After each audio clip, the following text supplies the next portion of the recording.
It shattered me when Mom and Dad forced me to hand over my prom dress to Casey. 17 years old and still being treated like I was invisible. I needed advice desperately, so I turned to Reddit. I knew it might be a long story, but I felt like I was drowning and needed to reach out. My senior prom, just last week, has been a disaster. I was supposed to go. I had the dress, the date, even their permission, which felt like winning the lottery. But then, at the last minute, everything imploded. Once again, I was the family punching bag, told to stay home while Casey, my sister, got to live out my dream. Casey, she's the sun in our family's solar system. Everything revolves around her. I honestly can't understand why they put her on such a pedestal. Growing up with her was a constant battle. She resented me from day one, blaming me for ruining her life simply by existing as her younger sister. Her tantrums were epic, screaming at Mom, Dad, and me about how we'd somehow scarred her by making her an older sibling. And Mom and Dad? They just seemed to enable it. They never saw her behavior as a problem, only as something to be soothed and appeased. Their method? Depriving me of things, year after year. I watched Casey get everything she wanted, while I was left with the crumbs. If I dared to get something nice, Casey would throw a fit of biblical proportions, and I'd be forced to surrender it to her. There were those rare times when Mom and Dad tried to stand their ground, when they wouldn't give in to her demands.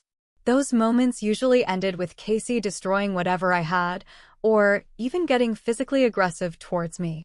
And their solution? Profuse apologies to Casey, while I was told to lock myself in my room, to stay out of sight, to basically disappear so Casey wouldn't feel neglected. How she could feel neglected when she got all the love and attention was beyond me, but apparently, it was never enough. She just wouldn't let me live in peace. I learned to keep my mouth shut because I knew I was alone. From a young age, Mom and Dad had hammered it into my head that I needed to compromise for Casey, to let things go, because Casey had it so hard. They refused to punish her for breaking my things, for hitting me when she lost control. They always had an excuse for her behavior, some reason why it wasn't really her fault. After a while, I just stopped complaining. It was pointless.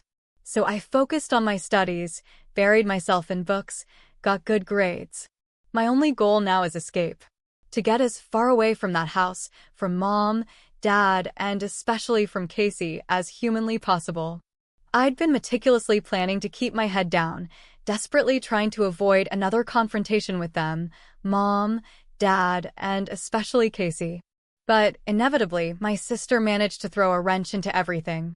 It was an hour before prom when Casey, flanked by our parents, barged into my room and demanded my dress. Her reasoning? She wanted to wear my dress to her prom.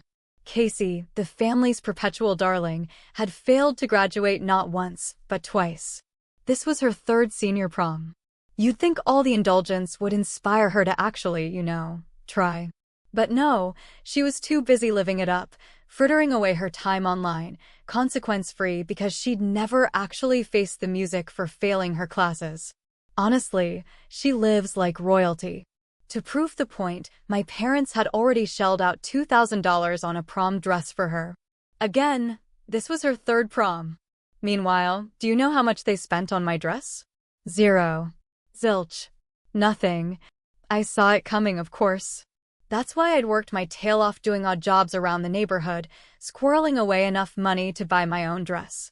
When I made the purchase, Casey hadn't said much, and I naively hoped that would be the end of it. I was wrong. Suddenly, an hour before prom, she decided she deserved my dress. She liked it better, therefore it should be hers, naturally. The fact that she already had one didn't factor in. What happened to her dress, you ask? She returned it. And where did the money go? New makeup, obviously. And my parents? They just stood there, nodding along, and then practically handed my dress to Casey while I was left sitting at home. Apparently, she deserved the dress and the experience of prom more than I did. Their reasoning was beyond me. I was too numb to argue. The second my parents sided with Casey, something inside me just snapped. Arguing felt pointless, a guaranteed path to being grounded, and that was the last thing I needed. I dialed my date's number, the words catching in my throat as I told him I couldn't make it. Then, I retreated to my room, the weight of disappointment washing over me in a torrent of tears that ruined my carefully applied makeup. It was a relief to be done with the charade of getting ready, the dress hanging in my closet a stark reminder of what I was missing. Of course, Casey wasn't about to let me wallow in peace. Dinner that night was a silent affair, the food a tasteless lump in my throat. I even skipped breakfast the next morning, but my parents seemed oblivious, lost in Casey's endless, glowing reports of her perfect prom night. Honestly, after years of this, a numb acceptance had settled over me. But then, 2 days later, Grandma called. Her cheerful voice cut through the fog of my resentment as she asked why I hadn't sent her any prom pictures. I couldn't bring myself to lie to her. So, I spilled the truth, the raw frustration bubbling up with each word. The silence that followed was heavy with her outrage. She promised to talk to my parents, to set things right. Panic seized me. No, Grandma, please don't. I begged, my voice cracking with fear. I knew how they'd react, the punishment that would follow if they found out I'd confided in her. I was a mess of tears and frantic pleas. She was taken aback, I could tell, but thankfully, she listened. Instead of confronting them, she surprised me with an invitation to my favorite restaurant. My parents grumbled, but they wouldn't dare refuse her. But the biggest surprise came at the end of the meal. Grandma handed me a brand new MacBook, still in its pristine box. "You deserve something special, sweetheart," she said, her eyes filled with a sadness that mirrored my own. She knew I was always stuck with Casey's hand-me-downs, never anything truly new. I tried to refuse, the guilt knotting in my stomach, but she wouldn't hear it. I was thrilled, of course, but a wave of dread followed close behind. I knew Casey would explode if she found out. And she did. The second I walked back into the house, the screaming started. My parents, predictably, demanded I give the laptop to Casey. But this time, something hardened inside me. "No," I said, my voice surprisingly firm. I retreated to my room, locking the door behind me. That was 5 days ago. The house has been a war zone ever since. My parents are relentless, constantly pressuring me to give in, trotting out the tired, my house, my rules argument. But I'm not budging. The only thing stopping them from snatching it away is my threat to call Grandma and tell her everything. But the constant harassment is exhausting. A real fear of my sister has settled in, and I'm doing everything I can to avoid being around her. I can't bear the thought of her hitting me again. At the same time, the laptop feels like a battleground, and I don't want to surrender. I'm so weary of constantly being the one who gives in, who sacrifices. She always plays the victim, complaining about how unfair everyone is to her, but it's me who's perpetually making concessions. I'm just so tired of this dynamic. Living in this constant state of anxiety is truly taking a toll on my mental well-being. Finals are looming, and I need to study, but focus is impossible. The tension in the house is thick enough to cut with a knife, and I know it won't dissipate unless I hand over the laptop. But should I? Would I be making a huge mistake, proving myself a fool, if I refuse to give it to her? My parents certainly seem to think so, but I'm not convinced. I desperately wish I knew what the right thing to do was. It seems some people are confused as to why I even consider myself an idiot in this situation. It all stems from my parents' constant insinuations. The truth is, Grandma took me out to dinner recently and gave me a gift, but she didn't do anything similar for my sister. My parents and my sister are convinced it's deeply unfair that I received special treatment while my sister was left out. My parents are wary of my grandmother, as she can be quite intimidating, so they lack the courage to address the issue with her directly. The same goes for Casey, my sister. She knows Grandma disapproves of her choices and behavior, having reprimanded her harshly in the past. Casey understands she needs to keep her craziness, as Grandma calls it, hidden whenever she's around her. Many of you have wondered why Grandma hasn't intervened on my behalf before. The answer is simple: she wasn't fully aware of the extent of my situation. Actually, no one outside this house knows the full truth of what goes on. They've observed instances of favoritism towards my sister and confronted my parents about it when we were younger, but instead of changing their behavior, my parents simply became more secretive. I'm under strict orders to keep everything that goes on here a secret. They've threatened to ground me, even kick me out, if I ever reveal anything. There's been a lot of gaslighting and manipulation on their part, making me question my own sanity and perception of reality. Looking back, I was so naive. I'm starting to see things more clearly now, though I still feel lost about what to actually do. My head's a jumbled mess, making it hard to even think straight. Mostly, I'm just hypervigilant, trying to avoid running into my sister and potentially getting another beating. She's been pounding on my door constantly. Thank goodness, I always keep it locked. I've considered calling Grandma again, but I'm still on the fence. I'll update if anything changes. Update 1, okay? Wow. Seriously, okay.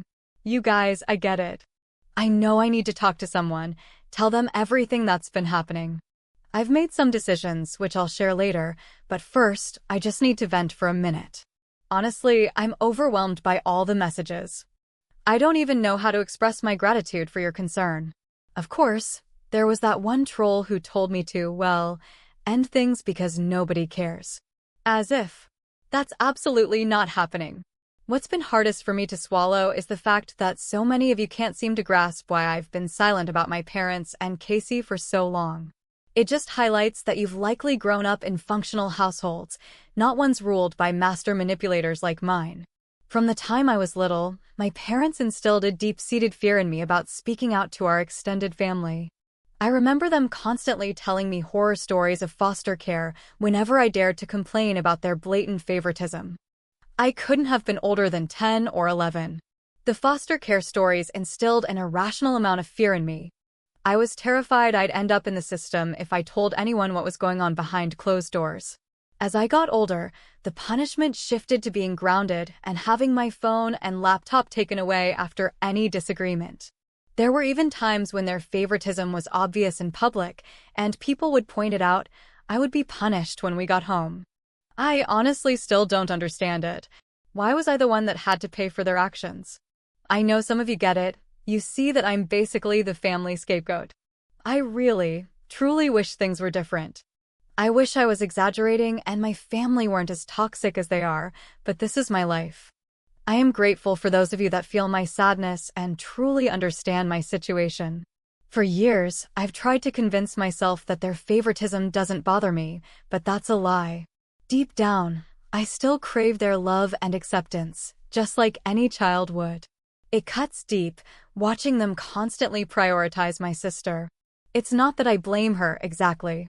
She made it clear she didn't want a younger sister, but I didn't exactly choose to exist either. What I truly struggle to comprehend is why her problems are always treated with such gravity, while mine are consistently brushed aside. I've genuinely tried to be a good daughter. I'm not claiming perfection, of course. I've had my moody spells, but those moments usually stemmed from this aching feeling of being profoundly unloved. I've poured so much effort into being a star student, desperately hoping to make my parents proud, to earn even a sliver of their approval. But any achievement, any success, is met with silence, because it might upset my sister. It's this never-ending cycle. I build up hope, foolishly expecting them to finally show me some affection, and they inevitably reject me in favor of my sister, leaving me crushed all over again. I felt starved for their attention, for their love. It feels isolating because none of my friends experience this kind of dynamic with their families. Their siblings might bicker, sure, but at their core, they genuinely care for each other. For years, I've harbored this intense envy. It hurts so deeply to realize how little I seem to matter to my own family. I've tried so hard to be the good girl to make them proud, but it feels like all I've accomplished is becoming a convenient doormat for everyone around me. I appreciate you pointing out the reality of my situation. You're right, I need to talk to someone. And I will. I'm going to call Grandma and finally tell her everything in excruciating detail. She's been subtly pressing me for more information lately anyway, sensing something is deeply wrong. I can't keep deflecting her questions for much longer, so I've decided it's time to reveal the truth about how my parents and sister are treating me. I'm finished protecting them. I'm done begging for scraps of affection and attention. I need to prioritize my own well-being now, because it's painfully obvious my parents don't genuinely care for me, not even a little bit. I've already sent a text to Grandma, and I'm anxiously awaiting her reply. I can't risk calling her right now. My parents might overhear the conversation. I want to expose what's been happening, but I also want to do it strategically, as discreetly as possible. Thank you, truly, for helping me see that I was experiencing emotional abuse. It was the push I needed to finally come clean to the rest of the family. I will definitely provide an update when I can, but it might take some time, so please don't think I've forgotten. Update 2. Hello everyone, it's me again. I'm struggling to label this update as purely happy or sad. It feels like a mixed bag. Some things have shifted in a positive direction, while others have definitely taken a turn for the worse. I'm writing to you from my grandmother's house, which is where I'll be living from now on. I imagine that alone probably signals that something significant has occurred. I'll try to be as thorough as I can in explaining what's happened. Please forgive me if I unintentionally leave anything out. Honestly, I never anticipated having to write so many updates, or that my life would become so complicated. But here we are. Following my last entry, I did, in fact, meet with my grandmother. She agreed to a private meeting immediately and even came to pick me up the very next day. She deliberately didn't mention her visit to my parents. Instead, she simply told them she needed some help with errands and wanted me to accompany her. My parents were hesitant, as always, to let me go, but they rarely deny my grandmother anything. I even noticed Casey trying to volunteer to go with Grandma, but Grandma made it clear she preferred my company.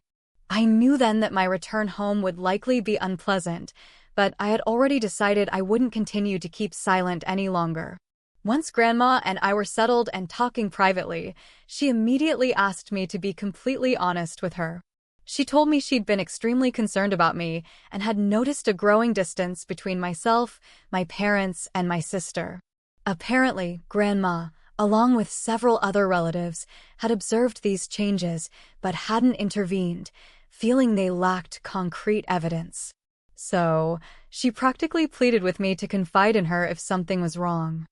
I can't pretend that I remained composed while revealing everything about my family.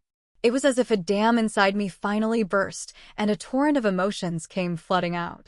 I told her absolutely everything, and I hope you'll understand if I can't provide a blow-by-blow account here. The situation at home had become unbearable. I had been making excuses for and covering up so much of my sister's increasingly erratic behavior. My parents consistently failed to address it, and their inaction had frightened me into silence. I was a vulnerable, naive girl who allowed fear to dictate my actions and chose to remain quiet. But on that day, I laid it all out for Grandma. She listened intently and even cried with me. Thankfully, the cafe we chose was almost empty. The staff were incredibly kind and even brought us complimentary desserts. I felt a strange sense of safety with Grandma, a quiet understanding that allowed me to finally unburden myself. As I confessed everything, a wave of lightness washed over me. It was as if a heavy weight I'd been carrying for years was finally lifted. Grandma's comforting words, her unwavering assurance that I would never have to endure that abuse again, were a balm to my wounded soul. Knowing she was firmly on my side was the anchor I desperately needed. Then, she started making calls, contacting my aunts and uncles, telling them everything. Meanwhile, my phone was exploding with angry, threatening messages from my parents and even my sister. Their audacity was breathtaking, demanding I convince Grandma to give my sister a gift, to somehow smooth things over for her. I couldn't believe it. After Grandma finished speaking with everyone, she told me she was taking me home to gather my things, that I'd be staying with her from now on. The thought of facing my parents again filled me with dread. Even with Grandma by my side, I was terrified. I had broken their cardinal rule. I had told the truth. By the time we arrived at the house, the fallout from Grandma's calls was already in full swing. My parents had clearly been fielding angry calls from my aunts and uncles, all of them horrified by what they'd learned. When we walked through the door, they knew I had exposed them. They launched into a tirade, screaming at me until Grandma intervened, silencing them with her presence. She instructed me to pack while she dealt with them. I could hear her voice rising as I frantically threw my belongings into a bag. That's when everything escalated. I had completely forgotten about Casey. Suddenly, she burst into my room, a whirlwind of fury. I knew arguing with her would be pointless, so I just kept packing, trying to ignore her screams about how I had ruined everything. When she realized I wasn't reacting, she grabbed my hair and punched me in the face. The blow stunned me. I couldn't even register what she was saying as she continued to scream and curse me for talking to Grandma. Just as she was about to hit me again, Grandma and my parents rushed into the room. Grandma pulled me away, while my parents tried to restrain Casey. Later, Grandma took me to the hospital to document my injuries. It's been over 24 hours now. My face aches, and I'm still mentally and emotionally drained. I slept soundly at Grandma's house, though I suspect the pain medication had something to do with that. My nose still aches. Honestly, broken feels like an understatement after what happened with my sister. She outweighs me by a good 50 pounds and towers over me, so when she got physical, the damage was significant. Every detail has been documented meticulously. I made sure of that. What to do about it, though, that's the question swirling in my head. Something has to give.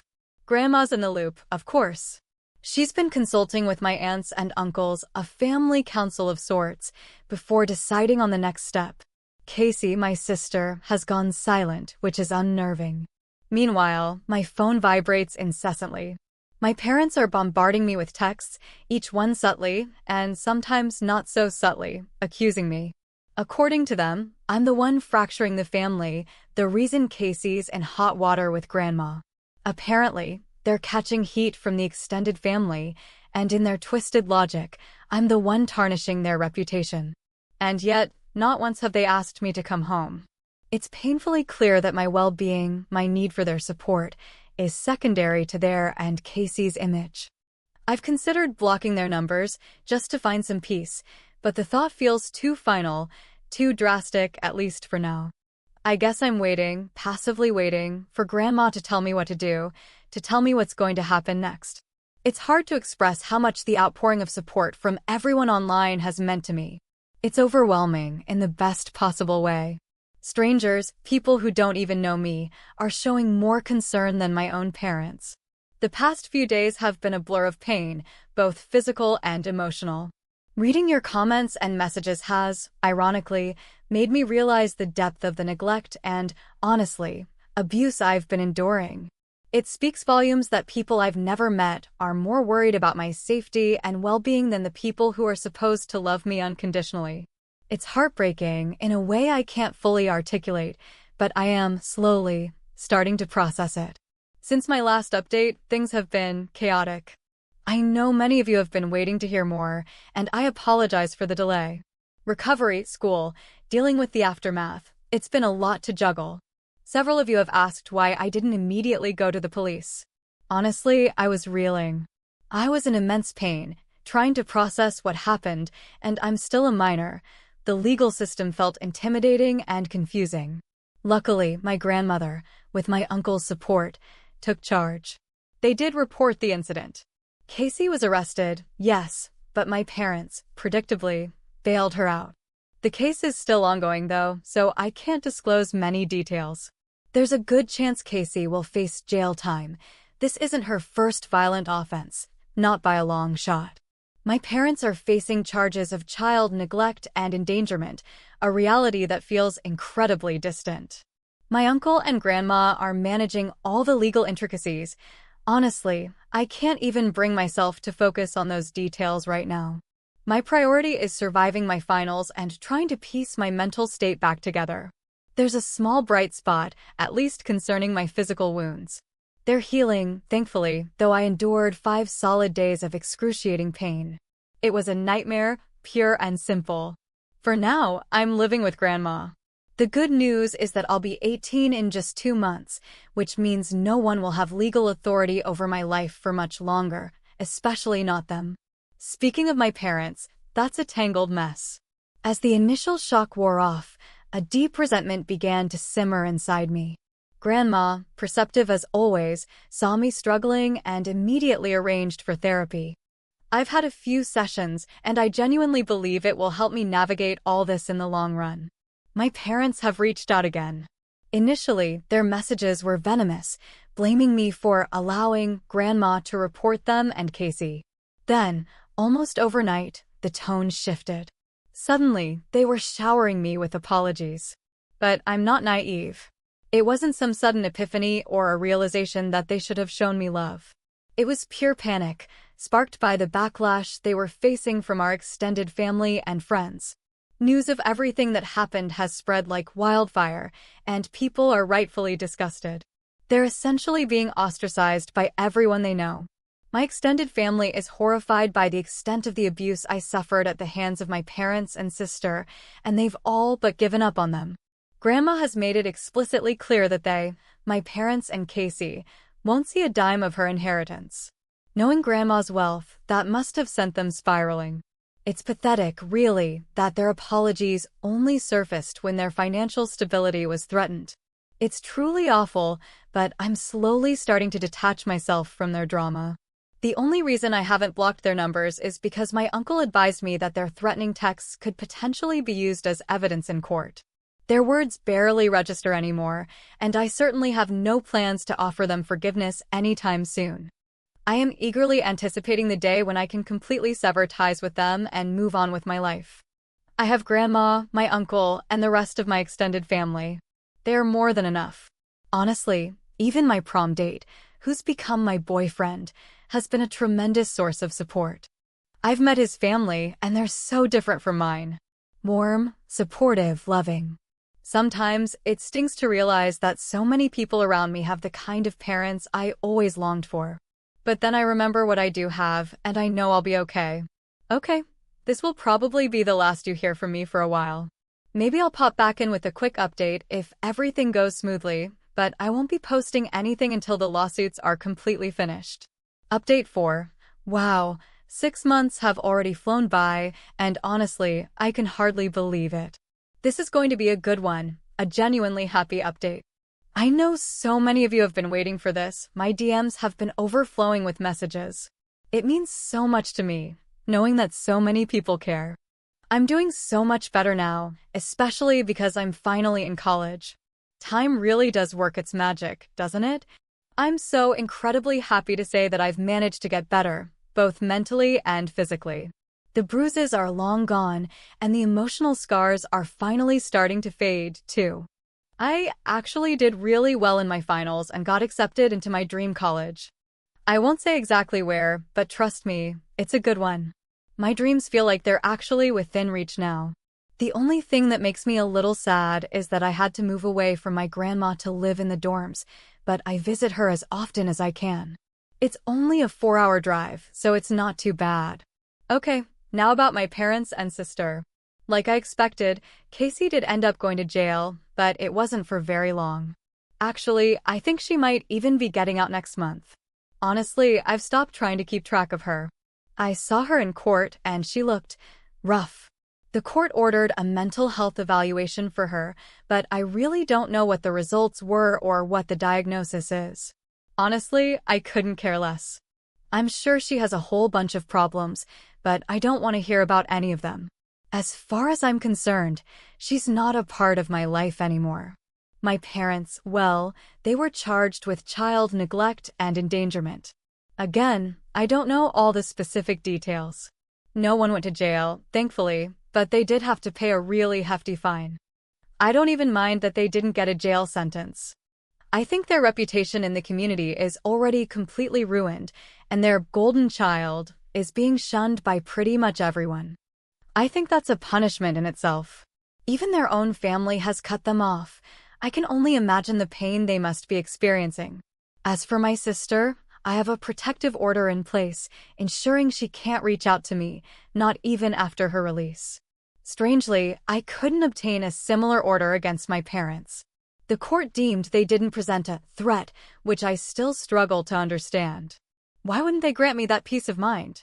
Because of this, they've occasionally attempted to contact me, and each time, I've blocked their numbers immediately. The last thing I need is to hear their belated regrets. They had 17 years, more than enough time, to change their hurtful behavior, but it's only now, when they're isolated and facing the consequences, that they express remorse. To me, it doesn't feel genuine. It feels like an insult, a desperate attempt to wiggle back into my life, and I refuse to allow it. I can't predict how I might feel years from now, but in this moment, I am completely, irrevocably done with them. Before I go, I want to express my sincere gratitude. Thank you all for lending me your time and your ears. It truly helped to talk this through, to have a space to vent and feel heard. And before I sign off with this final update, I want to let you know that I've taken your advice to heart. From now on, my focus will be solely on my own life, my own well-being. I'm letting go of the weight of my family's drama and choosing to move forward, free from their chaos.